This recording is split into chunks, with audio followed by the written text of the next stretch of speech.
All right, good day, everyone. It's me again, Randy. Today is April 26. 26 nga ba?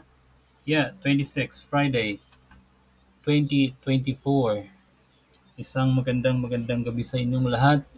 Today, we're going to discuss the, um, the Reed Smoot hearings. Joseph F. Smith's candid admission acknowledging the absence of a revelation. So pag-uusapan natin ano ba itong Reed Smoot hearings at ano yung admittance ni President Joseph F. Smith tungkol sa hindi daw siya naka-receive ng revelations. Now, first question is, sino ba si Reed Smoot? Si Reed Smoot ay isang American politician, isa din siyang businessman and apostle ng The Church of Jesus Christ of Latter-day Saints. Siya ay elected by the Utah State Legislature to the US Senate noong 1902. Siya din ay nag-serve as a Republican Senator mula 1903 hanggang 1933. Bukod dyan, habang siya ay nagsiserve bilang isang US Senator, he also served as an apostle ng The Church of Jesus Christ of Latter-day Saints. Nag-umpisa noong 1900s hanggang February 9, 1941. Yan yung araw kung kailan siya namatay.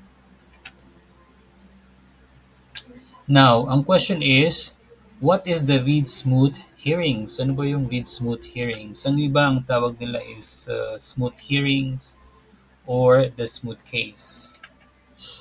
Ang Reed Smoot hearing ay isang series of congressional hearings siya on whether the United States Senate should seat U.S. Senator Reed Smoot, who was elected by the Utah Legislature noong 1903.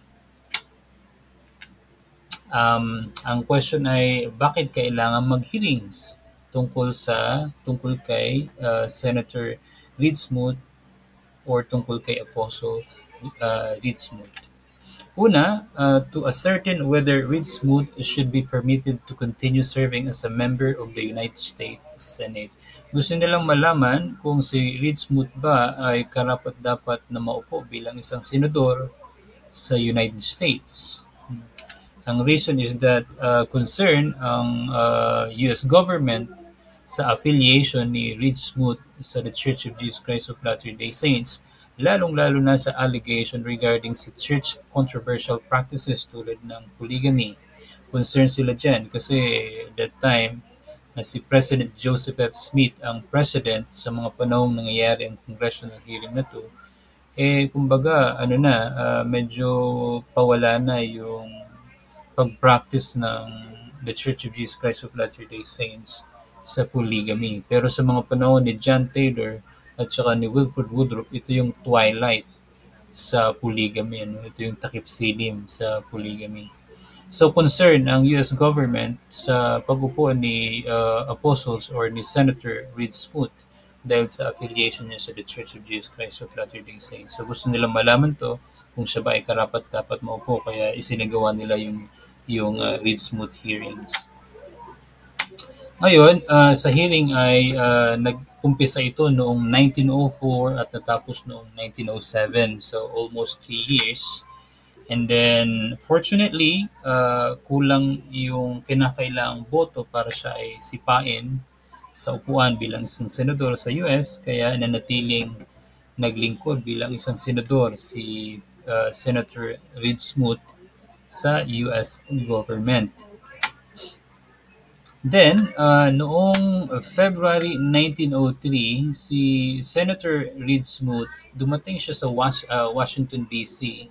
at sinalubong siya ng mga nagpuprotesta at they charged him na siya isang polygamist, pero dahil siya nga isang monogamous, kaya he easily disproved them. Sa katunayan, ang ginawa ni Senator Reed Smoot noong 1904, naghanda siya ng rebuttal to the criticism sa tulong ng mga non-Mormon lawyers. Ngayon, Ang kasama sa mga inimbitahan sa congressional hearings na 'to, sa Reed Smoot hearings, ay si President Joseph F. Smith. Siya yung, president ng church noon sa mga panahong yun. And then sa hearings na 'to, he was interrogated for 3 days. Isa pa sa mga inimbitahan sa hearings na yun ay si Apostle Mariner W. Merrill. Inignored niya yung unang subpina, and then bago pa makarating yung pangalang subpina, siya ay namatay. Pangatlong inibitahan sa hearing ay si Apostle John W. Taylor. Anak siya ni John Taylor na isa ding polygamist. Nag-practice siya ng polygamy, kaya nung inibitahan siya sa hearing na to, tumakbo siya papuntang Canada para siyang si Kibuloy, ayaw bigain sa Senado or sa hearings, kaya tinakbuhan. So ganun din ang ginawa nitong si Apostle John W. Taylor during that time. Pumunta siya or tumakbo siya papuntang Canada. Ilan sa mga witnesses na inimbitahan din sa series of congressional hearings na to ay si James Talmage. So kilala nyo to. Pangalawa ay si Francis M. Layman. He is the president of the Quorum of the 12 Apostles that time.